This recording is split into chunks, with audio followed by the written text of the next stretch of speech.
ജാസ്മീനോടും ഗബ്രീനോടുമാണ്. നിങ്ങൾ ശരിക്കും നമ്മളെന്താ മണ്ടന്മാരാക്കുകയാണോ?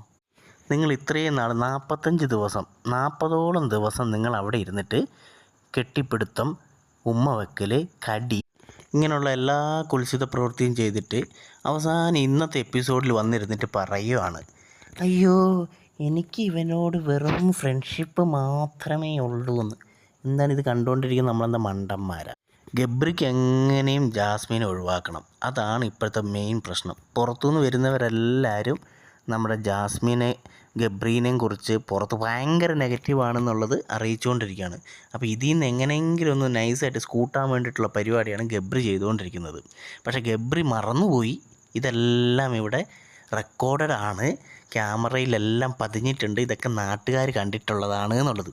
ഏതാണ്?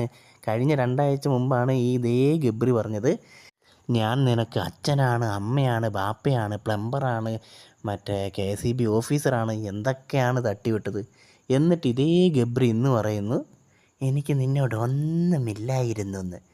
പാവം ജാസ്മിനും ഗബ്രിയും കൂടെയുള്ള ഒരു ഗൂഢാലോചന തന്നെയാണ് ഈ പരിപാടി എന്നുള്ളത് നമുക്ക് കണ്ടാൽ മനസ്സിലാവും. കാരണം ഇടയ്ക്കൊക്കെ ചിരി വരുന്നുണ്ട്. പാവം ജാസ്മിന് അഭിനയിച്ച ശീലമില്ലല്ലോ, ഇതിൻ്റെ ഉള്ളിൽ വന്നിട്ടല്ലേ അഭിനയിക്കാൻ വേണ്ടി തുടങ്ങിയത്.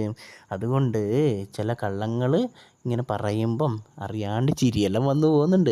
പിന്നെ അതിൻ്റെ ഇടയ്ക്ക് റസ്മിൻ മറ്റേ മോഡറേറ്ററായിട്ട് നിൽക്കുന്നതുകൊണ്ട് വലിയ കുഴപ്പമില്ല. ജാസ്മിൻ എന്തെങ്കിലും മണ്ടത്തരം പറയുമ്പോൾ അന്നേരം ഇടയ്ക്ക് കയറി റസ്മിൻ അവളെ സേവ് ചെയ്യുന്നുണ്ട്. അതേപോലെ തന്നെ നമ്മുടെ ഗബ്രീനെയും സേവ് ചെയ്യാൻ വേണ്ടി റസ്മിൻ നിൽക്കുന്നുണ്ട്. എന്തായാലും ഇതെല്ലാം കണ്ടുകൊണ്ടിരിക്കുന്ന നമ്മൾ മണ്ടന്മാരല്ല എന്നുള്ളത് പുറത്തിറങ്ങുമ്പോഴെങ്കിലും ഗബ്രിയും ജാസ്മിനും മനസ്സിലാക്കിയാൽ നല്ലത്.